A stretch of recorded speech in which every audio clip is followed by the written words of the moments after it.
if I were starting my holistic nutrition practice from scratch today, right now, there are 3 things that I would do completely differently from the way I did it back in 2015 when I actually started my nutrition practice. And here's why this matters to you. I actually did start over. When I transitioned from nutrition coaching into business coaching in 2019, I started everything over again. Okay, I went from an email list full of people that were interested in holistic nutrition and hormones and adrenal fatigue and all of the things that I was talking about to literally 0 people interested in business strategy. Okay, I had to build from ground zero all over again. And what I learned from growing an online business both ways, the simple, hard, well, first the hard, complicated way, and then the simple, doable way, could save you a lot of time and effort and energy in the following years. So that is why I am sharing these insights on this video. So before we dive in, I want to be really clear about something. If the thought of online marketing and tech stuff makes you want to run away screaming, don't worry. I have plenty of successful clients who build really successful, thriving businesses with nothing but word of mouth referrals, which is actually the best. We'll talk about that in a minute. Those people have no website. They definitely don't have social media. They don't have any tech stuff, bells, whistles, automations, complications at all, and it still works. And that is because the fundamentals of business have not changed for thousands of years, which is this: you help people, you get them results, and then they go tell their friends. That still works better than anything else. But if you're like me and you do want to leverage this really cool thing called the internet that we have available for us these days, I'm going to show you exactly how to do that without making it super complicated, without stressing yourself out and your future clients and overwhelming your entire calendar, because that's exactly what I would do if I was starting over again. And to say that I overcomplicated things in the beginning when I did start my practice in 2015 is an understatement, which I'm about to explain.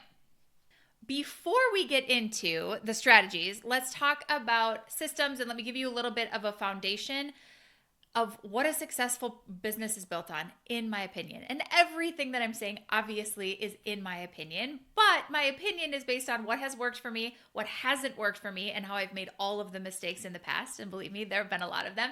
And also what I have seen be successful and unsuccessful for thousands of health and wellness practitioners in my various programs since 2019. So I actually think I have a pretty good pulse on this, and I think you're going to get a lot out of what I'm sharing. But like I said, before we jump into that, what is the strategy here? Well, here's the strategy for business. Tell real humans online and in person that you can help them, then actually help them to get incredible results, and then they can't help but tell their world about it. Their friends, their family, their network of people that you don't even know, that you don't have access to, are now going to hear about how incredible those results were that they got, and they're going to come and buy from you. But they come to you already pre-sold, very warm, ready to go.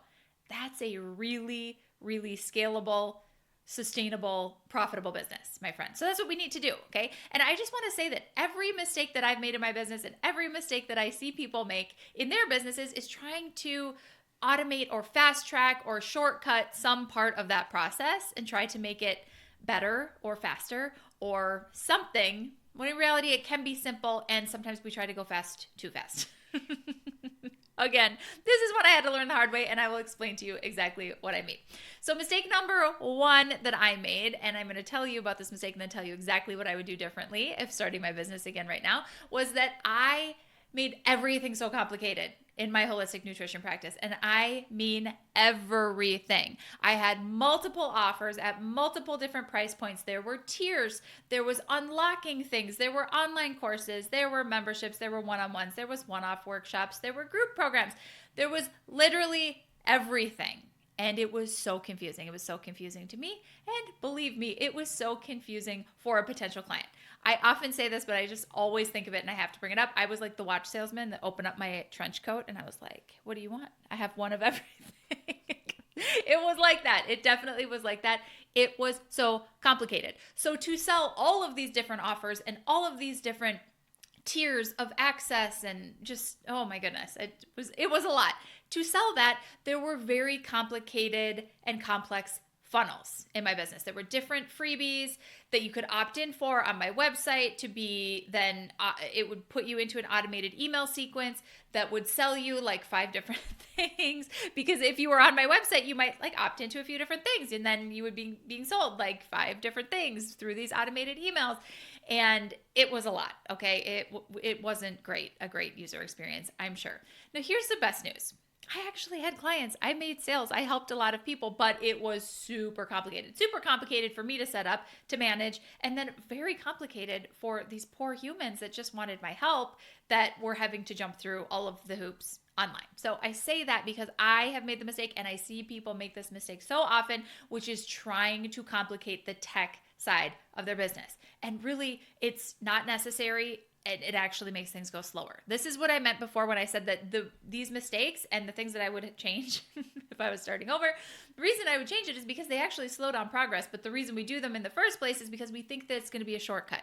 We think, oh, okay, if I can just automate the selling through these funnels online, then I'm not going to have to sell as much. I'm going to be able to reach more people. I'm going to be able to help more people. And so we tried to shortcut certain aspects of our business by making other things much more complex. It comes from a good place. It makes logical sense, but in practicality and the application of it actually slows things down. So this is a huge example of it. If I was starting my business over again right now, instead of when I did this in 2015, I would not make things so complicated. I would make it so simple, and I would make it so easy instead, which means I would have one clear offer, and it would be very premium priced from day one. And that's because it is so much easier to sell expensive things than to sell cheap things. We're going to come back to that in a second. I would not try to have entry-level pricing. I would not try to have different tiers, and I would not try to appeal to multiple demographics and multiple different levels of interest, I guess, is kind of why we try to do that, because we think, well, if they can't afford this, then we're going to have this. And then if they can't afford that, we're going to have this. And it all comes from a good place. Totally get it. I have a lot of resources on pricing and on how to price and structure an offer. In fact, I will link a video below in the description here that you should watch next if that is something that you need to work on. But I'm not going to go down that rabbit hole right now. I'm just going to say that it is so much easier to sell a $5,000 client, for example, than it is to sell 24 people a $197 product. And I see this a lot. I see people trying to use like entry-level pricing, for example, trying to sell a one-off session. Okay. And they'll say $197 for a one-time session. We'll do an intake for 90 minutes and I'll give you recommendations and I'll tell you what to do afterwards. And it seems logical. It does. It seems like a good idea to have a business structure that way, where people can pay a little, they can get to know you, they can understand your process, they can get some value from it. And then if they want to work with you longer, they will extend that, or they will sign up for a package for the long term. I understand the concept. And I also know that it is much more difficult to execute that and do it 24 times, for example, for this math to make $5,000, because 24 times 197 is $5,000. So to make $5,000 in your business, you could do that 24 times, have 24 people say, yeah, I do want to do a one-off session with you, and I want to learn more about what you do, and I'm going to pay a little bit for it, and you're going to spend some time with me, and I'm going to get value. 24 people taking you up on that offer is much more difficult than one person saying, yes, I want to work with you for 6 months, and here's $5,000. Night and day different. And again, there's nuances to that and what to include for each client and in the offer. So I'm not going into this video, but know that in the description, there's going to be a link to a video where I go into a lot of detail about that. All that to say, I would have one clear offer if I was starting over in my nutrition practice right now. I would also have one simple tech system that I would use. And again, a lot of my clients don't have any tech whatsoever, and they make a lot of money in their practice, especially when they're starting out. They're talking to humans, they're saying the words, I can help you, and then they actually help the humans. And it doesn't take a website to do that, just like 100 years ago it didn't. And it doesn't take a social media marketing or expertise or going viral on Instagram to do that, just like it did 100 years ago. It just takes getting out there and getting started and talking to the humans and actually helping the humans. So all that to say, you can do it without having any tech set up, and some people do that. But I kind of love this online marketing space. I kind of love the fact that in this day and age, we can work with anyone on the planet. Like, our perfect ideal client can find us from across the world, and we can help them and add value to their life and give them the transformation that they've been desperately hoping for. that is available, it just blows my mind. I love it so much. So I would definitely want to have an online component to my practice if I was starting my nutrition practice again.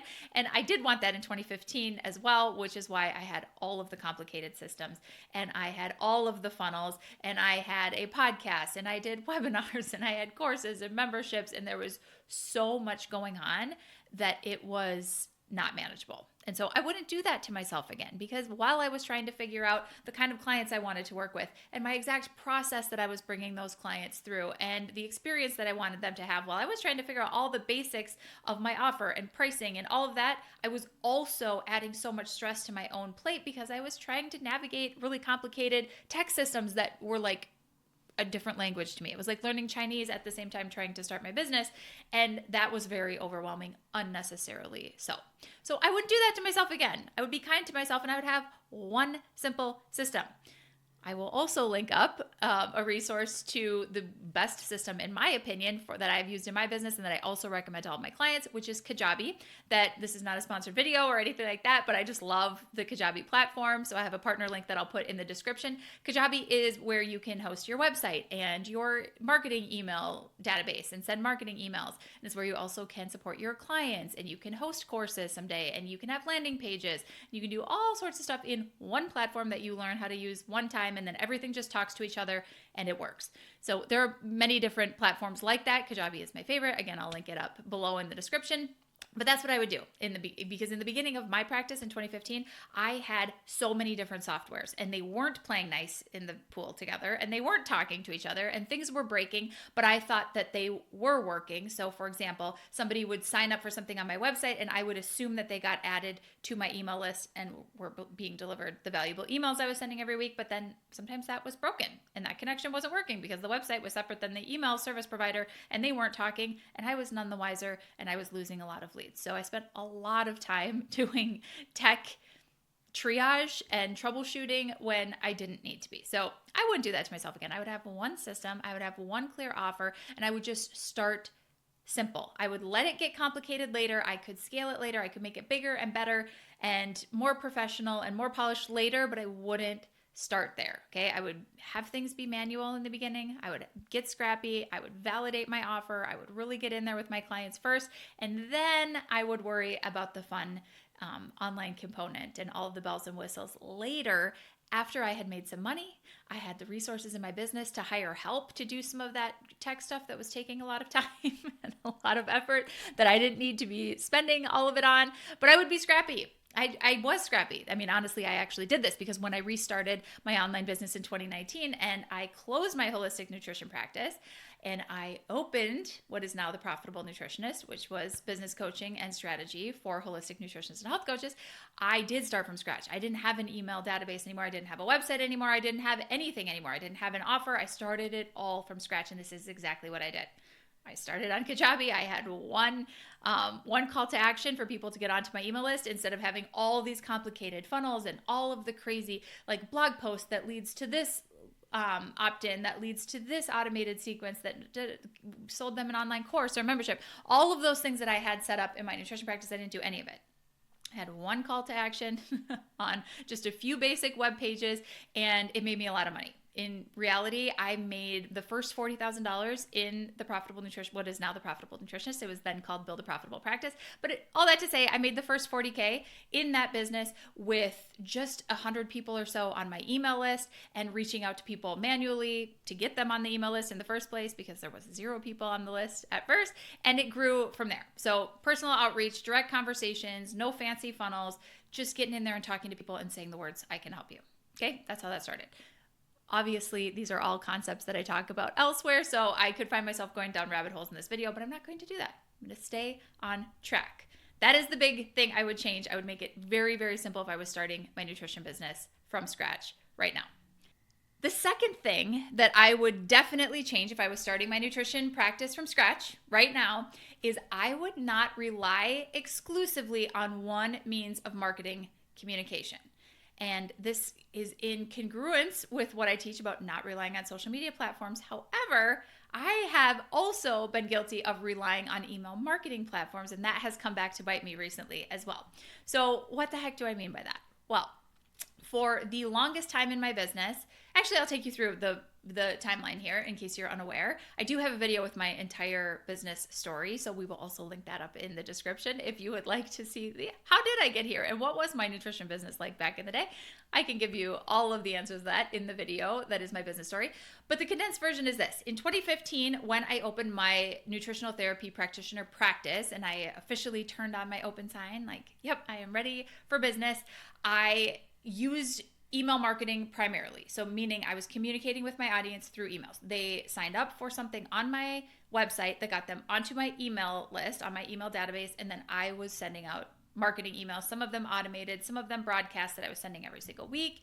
And that's how I communicated primarily with potential clients and existing clients for that matter.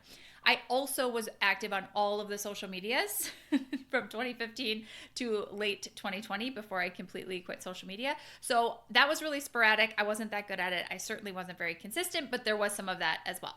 Then in late 2020 and into 2021, I radically changed my marketing and I deactivated all of my social media platforms, personal and professional, nuclear, self-destructed, all of those, and only relied on, well, not only, but primarily relied on email marketing from that point forward.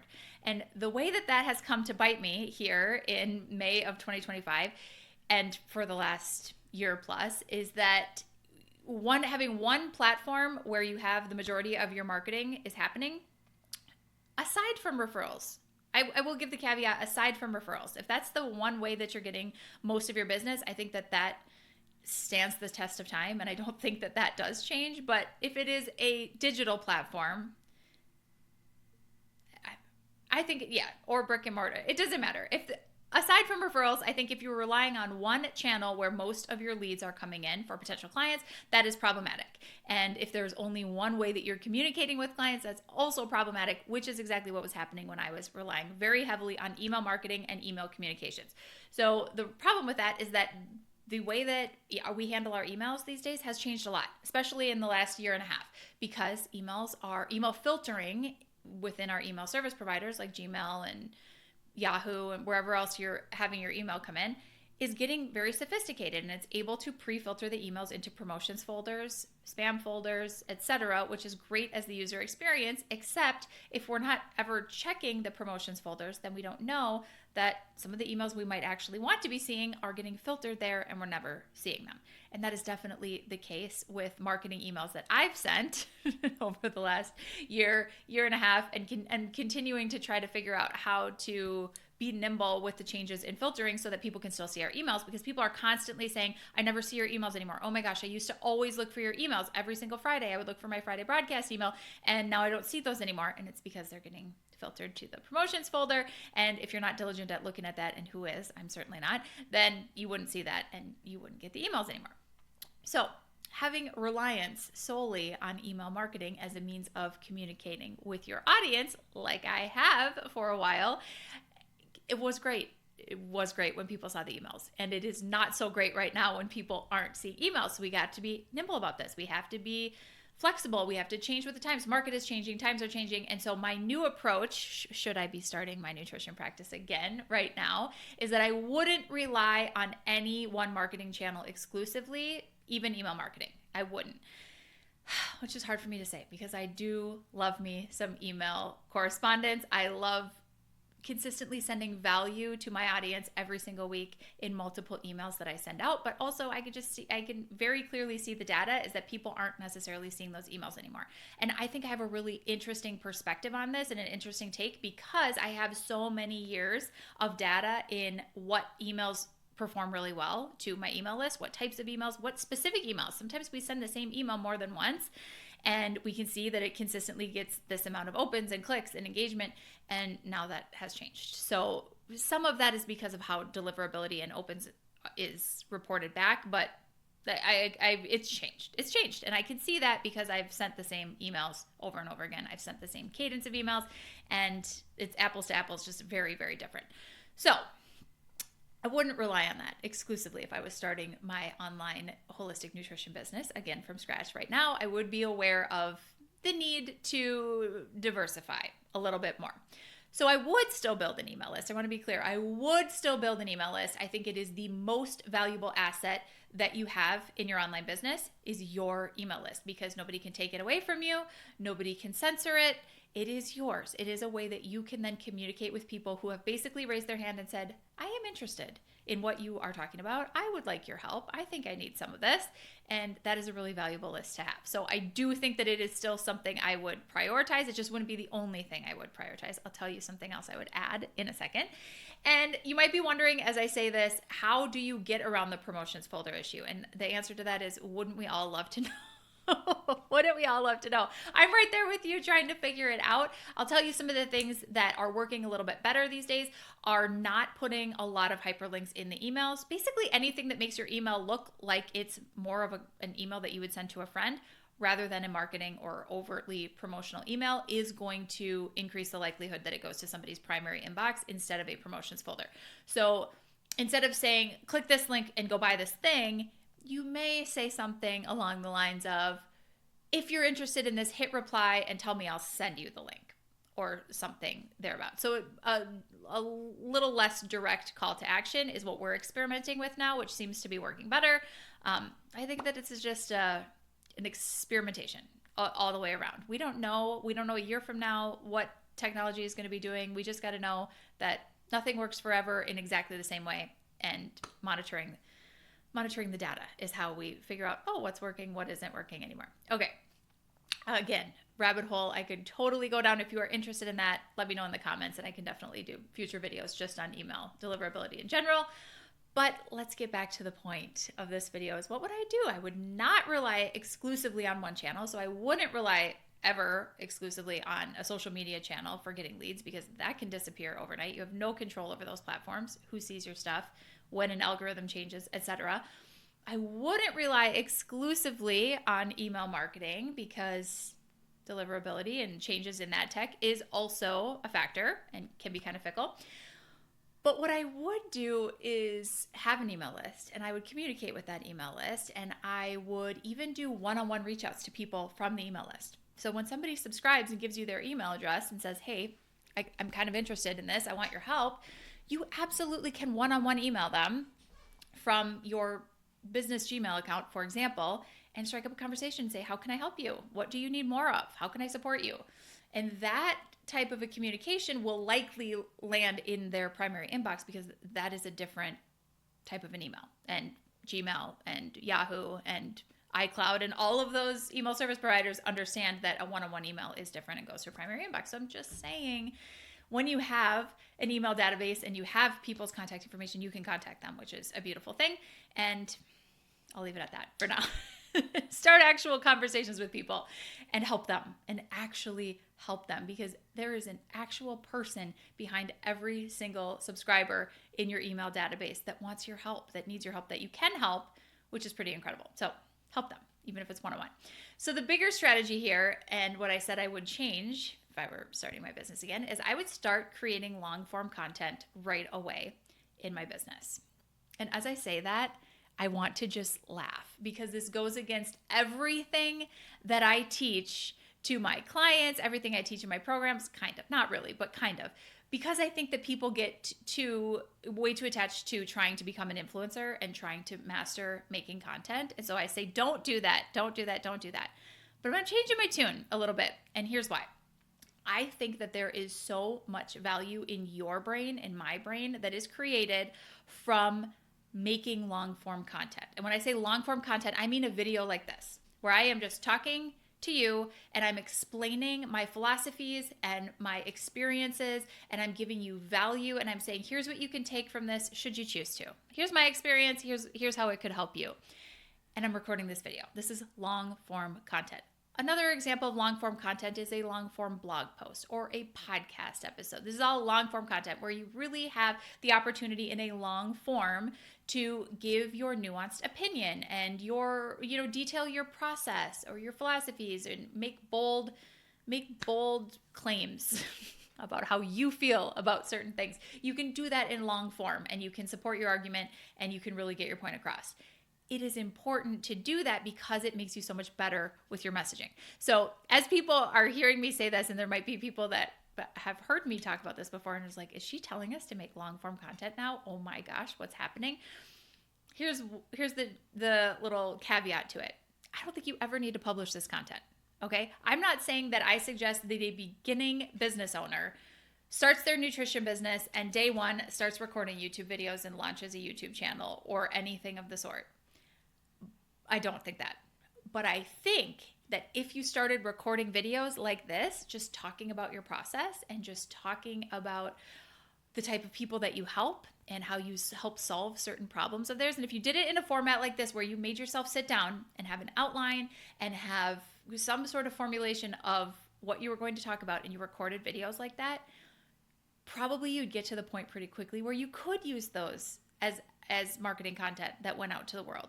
But even if you didn't, I think you would still be so much further ahead in figuring out how to talk about the problems that your easiest clients have, that your ideal clients have, and the solution that you offer, and how it's different than other solutions that they have ever tried before, and how the results that they hope to get are actually attainable for them, and what are those results and what can they expect. And if you talk about the problem and solutions and results over and over and over again, and you do it in long form like this, whether anybody ever sees that content or not, you will get so much better at having conversations in real life with real humans and describing what you do and how you help solve the problems that they have and help them get the results that they want to get, because you will have practiced that.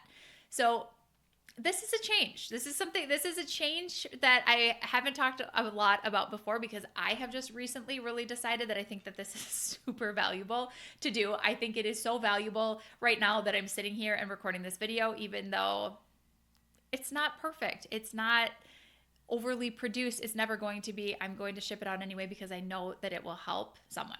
Okay. And I think that the more I do this, the better it will get. Actually, I know that that is the case because I have seen this in so many other areas of my business. And so although I don't think that you have to be a content creator to be a profitable business owner right now, here, 2025, I know for sure you don't need to be. I also know that if you created content in a long form forum, like audio podcast episodes, or what's just easiest is just turn on video and record a video like this. If you did that, you would get so good so fast at talking about what you do and who you help and how you help them, that it would just come so much more naturally. So my suggestion is to create the content so that you get more comfortable with your messaging and delivering your messaging. But I also think you would quickly get so much, it would become such like an easy skill to just do, that you could then create long form content, which is great marketing for your business. It will make you clearer in talking and networking situations. It would definitely have the downstream effect of having you create better email marketing if you're an email marketer, because you've practiced these concepts and you've articulated your thoughts and you've distilled them down into a framework or a format or an outline where you can teach it better to people and you explain it better to people. And you could explain your unique approach that, you know, is hard to do in a short social media post, for example. So think that would be really useful. That's what I would do. If I was starting over from scratch again, right now, right here in 2025, I would start making myself record a long form piece of content every single week. And then my hope would be that it would start to get better and I would actually be able to use it in my marketing and people could actually see it. If not the actual video content, it's so possible right now for you to take the transcript of a video and upload it into AI with the right prompts, like maybe some of the prompts that you get inside the Profitable Nutritionist program, shameless plug. But you could do that. You could upload those video transcripts if you were creating long form content, and you could put it into ChatGPT with some good prompts, and you could get excellent social media posts, blog posts, articles, value emails to send to your email list. You could do that. What used to take so much time, and what I would never, ever suggest people spending time on in the beginning of their business, could now be condensed down to just maybe an hour a week. And so I do think that it is worthwhile to start moving in that direction. Kind of changing my tune there, but that's because technology has definitely changed and made that more attainable. So that's the second thing I would do. The third thing that I would do if I was starting my nutrition business over in 2025 and I was not doing what I did in 2015 would be that I would focus on to-think lists instead of creating to-do lists. What does that mean? Well, let me take you back to 2015 2015 through, let's say 2021, let's be real, which is creating a lot of to-do lists, endless tasks, create webinar funnel, fix website page that isn't working, post on social media consistently, never really got very good at that one, learn this new tech platform that we're going to be using, learn this one, fuse them together. All of the things that I was doing made me feel very busy. It took up a ton of my time. It felt so productive, but I wasn't making the amount of money that I could have been and helping the amount of people that I could have been had I kept things really simple, which is why I've already told you I would simplify, simplify, simplify. But back in those days, I didn't know that simple would have been better. And I didn't have this data and this experience to draw on to make that conclusion. So I was instead staying really busy, and I had very long to-do lists, so many things to do all the time. Every single week I was so busy, and that felt very productive. Like I said, I think a lot of people watching this, we could probably agree that feels really productive. Like to be busy, like to be productive. It's a very familiar feeling. However, when I redid my business this was a process, but 2019 into 2020, let's say 2021, started to get more efficient and a lot simpler. And I really reimagined all of those stressful things from my nutrition business days. And I was like, how do I make this simpler? How can I make this a better experience for me, but also a better experience for everybody that interacts with my business? What would that look like? And I had to ask myself different questions. And I started to create a list of what do I want to think, like a to think list. What do I need to believe for this to be true? Rather than always defaulting to my to-do list, because I very quickly realized, maybe not as quickly as I should have, it took a while. Yeah, I scratched that. I didn't quickly realize. It took a while, but I eventually realized that if I believed that people were resourceful, that people really wanted to get the results that I wanted to help them with, if I really believed that it could be simple and that things could actually work and that it was possible, and if I believed that my offer was irresistible and I believed that things could actually be sustainable for the long term, then I would create that. That's what I would make. I would make sustainable things. I would make a better offer. I would attract clients that were resourceful. If I was believing that those things were true, then I would make them true. So this is a concept that I teach to all of my clients, but I'm always talking about the 4 beliefs that you need to have to be successful in your business. You need to have a high belief in yourself. You need to have a high belief in your people, the people that you're here to help, and their resourcefulness and their capability and their willingness to invest in themselves. You have to have a high belief in your offer and the process that you bring people through and how effective that is.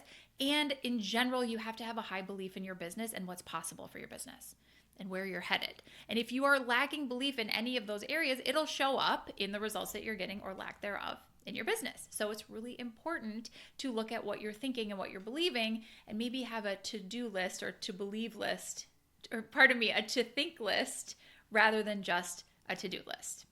Super important. And why this works is because most business problems are really mindset problems. Most things that are catastrophes, that this overwhelming thing that we can't figure out in our business, is actually not believing in ourselves, our offer, our people, and their capabilities and their resourcefulness, or our business success long term. And when we're not believing in those things, we can make problems that don't need to be problems. Because actually, business is pretty simple. You tell people the words, "I can help you," then you actually help them. That's what we do, right? We make it complicated, though, because of the mind drama that comes up. But when we change our thoughts, then the strategies and how to execute to actually get the results we want becomes pretty obvious and can be pretty simple. So that's the theme of what I would do if I was restarting my business again, is I would keep it simple. I would keep it simple in terms of the strategy, and I would keep it simple in terms of my mindset. And I would really keep it simple in terms of the tech in my business. So how do you actually do that, though? I know if I was watching this video right now, I would say, that all sounds great. Thank you for those opinions, but how do I actually do it? And I do have a proven process for how to do this and how to actually go from overwhelmed to simple and not make these same mistakes that I have made and that I've seen many others make before. So how do you do it? Here's how it works. In stage 1, And I'm bringing you through the process that I teach inside the Profitable Nutritionist program, but I'm going to detail like the stages that we go through and why it makes sense and why it really simplifies things. Okay. So I think that this will help you understand what I'm talking about on a deeper level. So in stage 1, you make the foundational decisions in your business. If your business is a little bit more established right now, go back to the beginning and think of what this process was like and kind of audit it for yourself. If you are in the beginning of your business right now, this will make sense because you're right here right now, which means there's some decisions you need to make. Do you have a niche? Do you not have a niche? Well, we need to make that decision confidently and move forward. What are you going to offer to your people? I suggest that you have one premium offer, and I teach a concept called the Easy Yes Offer Formula. This is where I bring you through very specific exercises to create your offer, your premium offer that's actually going to help your business be profitable and really help your people. And we do that through the Easy Yes Offer Formula, but ultimately it's deciding on your offer. You have to decide, what am I selling? What is it priced at? And what are they getting inside this offer? You need to design your initial client process. If you've never done this before, you've never brought clients through your offer because you're just making it for the first time, you have to get really clear on what is the process. How are you going to ensure that they get incredible results? How are you going to help measure that? How are you going to set them up for success? Well, we're going to have to get your client process figured out. So we do that all in stage 1. We also set up your work hours, some boundaries around your time, learn how to be good at time management. These are all decisions that are made at the beginning. And once you make these decisions, your brain is now free to get serious about executing on it. But first we have to make the decisions. You know this to be true for you, but you also know that this is the case for your clients or future clients if you're not working with clients yet, that we love as humans. I say we, like the collective we love to research. We love to be confused and be exploring our options and not actually be decisive, because that is a very comfortable place to be exploring all the options and researching, potential ideas. And I don't know, for example, maybe vacillating on different niche ideas for like 6 months. I've seen people do this, or maybe even longer, or going back and forth on, should I work with one-on-one clients or should I do an online course? Back and forth and back and forth. We love to be in that research, like thinking it through stage. Our brains love it because we don't actually have to take action. This is called passive action versus massive action. Passive action is the researching. It's the, I'm just seeing what the options are. And we can tell ourselves that this is very productive and that we're such prudent business owners because we are doing market research or whatever that is. But bottom line is, it doesn't actually have you getting out there and taking the massive action, which is what needs to happen. So that's what happens in stage 2. Stage 1, we go quickly make the decisions. And there's really not that many things that you need to make decisions on to get your business up and running, start making money, start helping people. But we make those decisions in stage 1. Then in stage 2, you're going to take the massive action, roll up the sleeves, and you're going to go validate your offer and make your first sale. Okay, this is where you are actually going to say the words to people, I can help you. And you actually start helping them. Yes, I have an entire process that I teach in my program for how to do that. How do you initiate sales conversations like this that don't feel salesy? They feel natural. They feel like they are in service to the people that need your help, not you trying to get people to do something, because that's gross. That is not what we're doing as a business owner. We are providing solutions to people that already want the solution. So how do you do that? How do you find those people? How do they find you? What do those conversations sound like? How do you actually get the ball rolling here? That is exactly what you learn how to do in stage 2, okay? I don't teach fancy funnels. I don't teach anything tech related here. This is just talking to the real humans that already want your help, that are already in your orbit, and getting the process going. Then in stage 3, you make the process a little bit better. Okay, this is where you refine your messaging a little bit based on actual conversations that you had, actual data, and you think about, okay, what went well in some of these conversations? When I said X, people were like, oh, tell me more about that. And they leaned in and they got really interested. Versus when I said it this way, their eyes glazed over and I could tell that they completely shut down and the conversation derailed. We can tell when this happens. We know when this happens. So you have to have some conversations, and you will definitely have some cringy conversations, but you figure out what happened that got cringy, and then we evaluate from there and make it better. This is what stage 3 is all about. It is about actually mastering sales conversations, getting a lot better at that, having a sales process. If you've never had one-on-one sales conversations before, you won't know how to do that unless you get a process, okay? Unless you have a framework and you actually have an idea about, oh yeah, we say this at this point and then this and then that. Of course, that's what we're doing in stage 3 is we're actually using some data, points from conversations that you're having, and we're making it better and turning it into a process that you can rinse and repeat and rinse and repeat.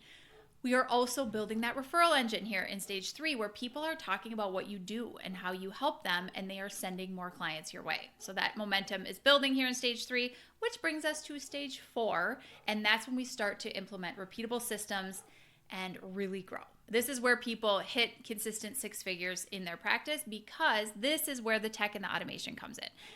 I really don't suggest that it happens before that you make things complicated, which is kind of why I wanted to record this video in the first place. Really want to tell people, don't make things so complicated in the beginning. Just get out there, start helping people. Let it be scrappy, let it be messy, let it feel really, really imperfect. And that's okay, because you're going to end up changing the entire process of everything that you do. Your marketing process, your sales process, your client delivery process, your back-end systems, all of that will change as you figure out how to be more efficient and how to be more effective. So don't try to make a perfect system in the beginning. You're just going to change it anyway. But stage 4, by the way, is when we start to change that stuff. And it is when we start to put in some of these tools that can really help save a ton of time and make things more sustainable and more scalable in your business. Let's talk about AI for a second. There are so many tools available right now that can help you save so much time in your business. This is when we start really putting those to the test and to work for you. It's like being able to have an entire team of employees that you don't have to pay for sick days, that you're not actually paying for in the way that you would with employees in your business. Super exciting. These are conversations that I'm having with my clients these days, and tools that we're using and different processes that we're putting in place that were not even possible 2 years ago. They weren't even a thing. Not that we weren't talking about it, they didn't even exist. It's kind of exciting. There's some things about it that are scary, but also we can lean in and say that it's exciting. All right, so let's land this plane. Stage 5 is after you have implemented some repeatable systems, things are chugging along in your business, and now it's really time to scale. This is the super fun part, in my opinion. This is where we do get to leverage the internet more and more and technology more and more to get more people to be interested in the way that you help them, and then to help more people through a more scalable offer or scalable delivery of your one-on-one offer if you are a one-on-one practitioner. That's a video for another day on how we actually scale these businesses, but all that to say, if I was starting my nutrition practice right now, I wouldn't be so worried about what it looks like at stage 5 and what the scaling looks like. And if I was going to have an online course empire, or if I was going to be hiring a team of support coaches and overseeing them. And these are things that people are asking me all the time. Should I do this? Should I do that? And really their business is just at the beginning. They don't need to worry about that yet. So if that's you and you're thinking, oh my gosh, how do I scale my business someday? I will just tell you that I will love to have that conversation with you and to support you and help you do that when the time comes. But don't worry about that right now, because it's just time to get started and have sales conversations and tell people the words, I can help you, and get out there and try it. Most people fail at scaling their business, not because it's actually hard to do that, but because they try to implement advanced strategies way before they've mastered the basics. And that's why it's really important to think of your business in what stage it's in and what you need to be focusing on in that stage so you can build on top of it later. And I don't say this like I'm preaching from the pulpit, like this is what you should do, but I have this all figured out. I say this because I totally did the opposite in my nutrition practice, and I tried to go to stage 5 right away, and that's how I ended up with such a mess in my business, and why it was so unsustainable, and why it was not as profitable as it could have been, yet I was working literally all the time, as I made it way too complicated instead of simple. I was way reliant on a bunch of tech platforms that weren't playing nicely with each other, and I was taking so much time and so much bandwidth trying to manage that, which I didn't need to be doing, and I had a million offers. It was so hard instead of simple, but I didn't know how to get to the point where it could be simple, and I didn't know how to do that in a natural progression. So I say that as somebody who has made all of those mistakes and knows that there is a much better way. Here is the better way. It's a very simple process, and this is always true for you. It's always true for your clients as well. This is how our brains work. We need to make decisions, decide is step 1. Then we need to take imperfect action on the strategies for that decision, and it's going to be imperfect, and it's not going to feel right, and it's not going to feel like it's super professional and polished, and our brains are going to have a lot of resistance to that, but we have to do it. We have to take action before we're ready. That's why we call it imperfect action. And then step 3 is that we evaluate that action. What went well? What didn't go well? What are we going to do differently? But instead of going back and making a different decision when things don't go the way we want it to, we go back to taking different imperfect action. And we revisit the imperfect action, evaluate cycle instead of going back to the beginning, which is the decide phase. And remember, that is where our brains really love to stay. Our brains love to hang out in, we're confused. We're still trying to figure out what decision to make. Of course, we love that land where we don't actually have to take action and don't have to put ourselves out there or risk anything. So knowing that and knowing that your clients have human brains too and they're trying to do the same thing, just remember, this is a very simple process. Decide, take imperfect action, and then evaluate. But don't go back to the decide stage too early. The only failure here is quitting. If you just keep taking imperfect action and evaluating, you'll get to the right actions that get you the results you want. All right, so there you have it. These are the 3 things I would do differently if starting my business over again in 2025. I would not overcomplicate it. Like I said, I wouldn't have multiple offers, multiple price points, different tiers, complex systems, lots of tech stuff that broke all the time. I would start creating long form content way before I felt ready. Nobody ever has to see it, but I would still start creating it because I would know that that is going to set me up for immense success later in my career and in my business. And it might be sooner than I think, but still just know that it could be later. So I would do that right away. And thirdly, I would focus way more on my mindset and less on tactics and strategies and taking the next best course for XYZ little thing. I would look at where my mindset is at and what is on my to think list. What do I need to believe more in? Am I really low on belief in myself, in my people, in my offer, my process that I bring my people through, or in my business as a whole? Wherever I was lacking there, I would start working on my belief in that area before trying to figure out a tactic to fix it. And I know that then the tactic or strategy would reveal itself and it would fix much faster. So those are the things that I would change if I was starting over from scratch.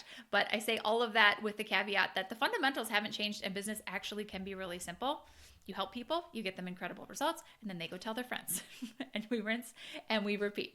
So I would love to help you put this simple, doable process to work, by the way, in your business right now inside the Profitable Nutritionist program. That is where I bring you through step-by-step this entire process. Okay, check out the link in the description to get all the details. You can even book a short sales call on that page if you have a few questions about the program and how it works.